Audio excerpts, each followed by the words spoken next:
Hello friends, welcome to my channel Rita cooking চ্যানেলে সকলকে স্বাগত। আজকে আমি বানাতে চলেছি খয়রা মাছের ঝাল, খুবই সামান্য তেল মশলায়। তো বন্ধুরা, প্রথম থেকে শেষ পর্যন্ত পুরো রেসিপিটি দেখার অনুরোধ রইল। আর যারা যারা এখনও পর্যন্ত আমার চ্যানেলটিকে সাবস্ক্রাইব করেননি তারা জলদি আমার চ্যানেলটিকে সাবস্ক্রাইব করে পাশে থাকা বেল আইকনটি ক্লিক করে নোটিফিকেশনটা অল করবেন, যাতে আমার ভিডিও খুব তাড়াতাড়ি আপনাদের কাছে পৌঁছে যায়। তো আমি এখানে নিয়ে নিয়েছি খয়রা মাছ, খুব ভালো করে ধুয়ে নিয়েছি। আর নিয়ে নিয়েছি বেগুন, সর্ষের তেল, হলুদ, লবণ, আর নিয়ে নিয়েছি কালো সর্ষে, একটা মিডিয়াম সাইজের টমেটো, কাঁচা লঙ্কা, কালো জিরা আর ধনেপাতা। আর এখানে সর্ষেটাকে আমি বেটে ছেঁকে নিয়েছি। আর এখানে দেখতে পাচ্ছেন মাছগুলোকে আমি লবণ হলুদ মাখিয়ে নিয়েছি, আর বেগুনটাকেও লবণ হলুদ মাখিয়ে নিয়েছি। এবার রান্নার পালা, গ্যাসটা অন করে নিলাম। তো কড়াইটা তেতে গেছে, এবার আমি দিয়ে দিলাম সামান্য পরিমাণ সর্ষের তেল। খুবই সামান্য তেলে রান্না হবে। তো পুরো রান্নাটা আমি এইটুকু তেলেই করব, আমি কোনো এক্সট্রা তেল দেবো না। তো বন্ধুরা দেখতেই পাবেন। তো এখানে দেখতেই পাচ্ছেন তেলটা গরম হয়ে গেছে, এবার আমি একে একে মাছগুলো ছেড়ে দেবো। তো বন্ধুরা, খুবই সামান্য তেল মশলায় এই রান্নাটা করব। এই রান্নাতে কোনো বিশেষ কোনো উপকরণ লাগছে না। আর কার কার এই মাছটা ভালো লাগে অবশ্যই কমেন্টে জানাবেন। আর কারা কারা এইভাবে আর কি মাছটা খেয়েছেন অবশ্যই আমাকে কমেন্টে জানাবেন। আর যদি না খেয়ে থাকেন অবশ্যই একবার এইভাবে মাছটা খেয়ে দেখবেন, আশা করি আপনাদের ভালো লাগবে। তো মাছটাকে আমি উল্টে দিলাম। আর মাছটা আমি খুব বেশি ভাজবো না, খয়রা মাছ আর ইলিশ জাতীয় মাছ খুব বেশি ভাজতে লাগে না বন্ধুরা। তো এখানে মাছটাকে আমি খুবই হালকা করেই ভেজে নেব। তো বন্ধুরা, আর একটা কথা, এই মাছটা কিন্তু আপনারা কাঁচা মিশিয়ে আর কি ভাপিয়ে রান্না করতে পারেন, সেক্ষেত্রেও দারুণ লাগে। এই মাছটা একবার খেয়ে দেখতে পারেন, আশা করি আপনাদের ভালো লাগবে। তো মাছগুলো ভাজা হয়ে গেছে, এবার আমি একে একে তুলে নেব।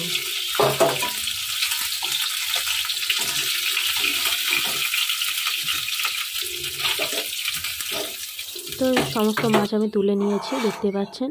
আর মাছগুলোকে আমি এখানে হালকা করেই ভেজেছি। এবার আমি মাছ ভাজার তেলে বেগুনগুলো ভেজে নেব।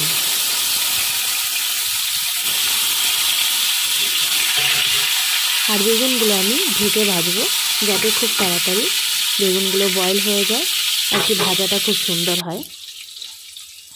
তো আমি দিয়ে দিলাম ঢাকনা। তো ঢাকনা দিয়ে আমি বেশ কিছুক্ষণ ভেজে নেব। তো এবার আমি ঢাকনাটা তুলে দেব। তো এক এক করে বেগুনগুলোকে আমি উল্টে পাল্টে ভেজে নেব। বেগুনটাই মনে হচ্ছে তেল টানলো না।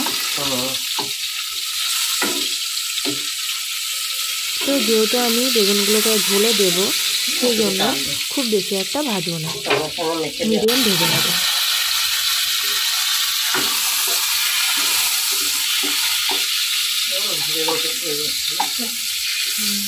আর এই মাছটায় বেগুন ভেজে খেয়ে দেখবেন বন্ধুরা, খুবই ভালো লাগে খেতে।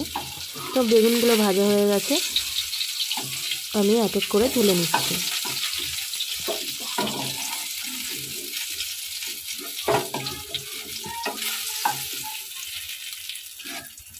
তো এখানে দেখতে পাচ্ছেন সমস্ত বেগুন ভাজা হয়ে গেছে, তুলে নিয়েছি। এবার আমি এক্সট্রা কোনো তেল দেব না, ওই তেলেই দিয়ে দিলাম কালো জিরে, ফোড়নের জন্য কালো জিরে। তো এবার আমি দিয়ে দেবো একটা মিডিয়াম সাইজের টমেটো, যেটা আমি কেটে রেখেছিলাম 4 টুকরো করে। তো বন্ধুরা, এখানে কিন্তু আমি টমেটোটাকে গলাবো না, আর কি এরকম গোটা গোটা থাকলে টমেটো দেখতেও ভালো লাগে আর খেতেও ভালো লাগে। এবার আমি দিয়ে দিলাম সামান্য পরিমাণ লবণ, আর দিয়ে দিলাম কাঁচা লঙ্কা বাটা। তো লঙ্কা বাটাটা দিয়ে হালকা কষিয়ে নেব।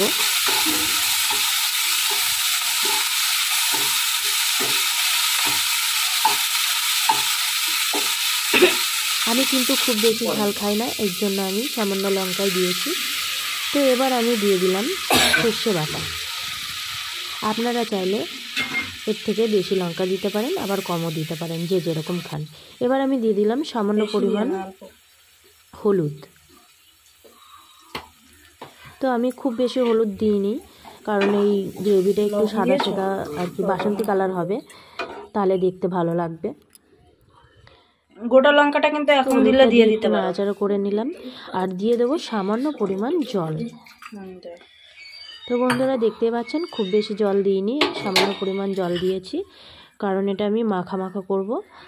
আর দিয়ে দিলাম কাঁচা লঙ্কা।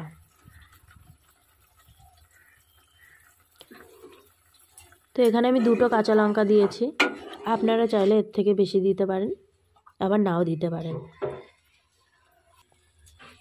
তো বেশ কিছুক্ষণ ফুটিয়ে নিলাম, এবার মাছগুলো দিয়ে দেবো। চিনি দিয়েছো? তো ভেজে রাখা মাছগুলো দিয়ে দিলাম।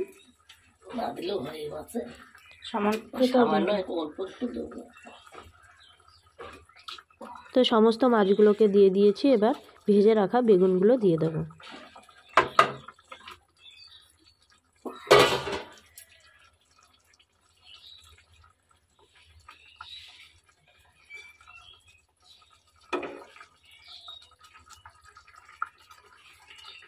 তো বন্ধুরা এই রান্নাটা মিডিয়াম আঁচে করতে হবে। তো দেখতেই পাচ্ছেন আমি একদম মিনমিনে আঁচে করছি। হাই ফ্লেমে দিলে আর কি বেগুনগুলো বয়েল হবে না আর ঝোলটাও টেনে যাবে, সেজন্য মিনমিনে আঁচে করছি। আর এবার আমি দিয়ে দিলাম রান্নায় স্বাদ আনার জন্য আর সুন্দর কালার আনার জন্য সামান্য চিনি। তো চিনিটা দিয়ে একটু নাড়াচাড়া করে নিলাম। আর এখানে দেখতে পাচ্ছেন বেগুনগুলোকে আমি উল্টে দিচ্ছি। এক পিঠ বয়েল হয়ে গেছে, আর এক পিঠ বয়েল হওয়ার জন্য আমি বেগুন আর মাছগুলোকে উল্টে দিচ্ছি।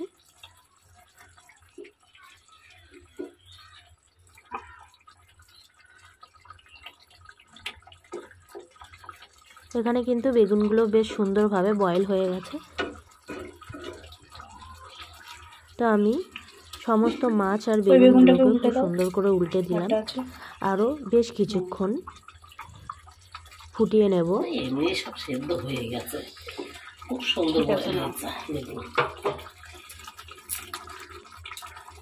তো বন্ধুরা দেখুন কালারটা কত সুন্দর এসছে, খুব সুন্দর কালার হয়েছে আর গন্ধটা খুব সুন্দর বেরিয়েছে।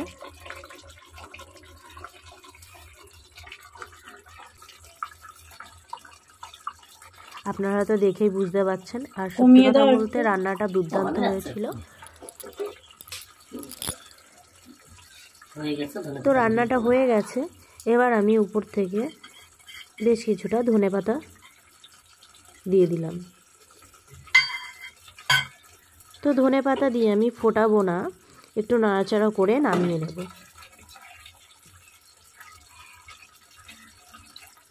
এবার একটু কমিয়ে দাও।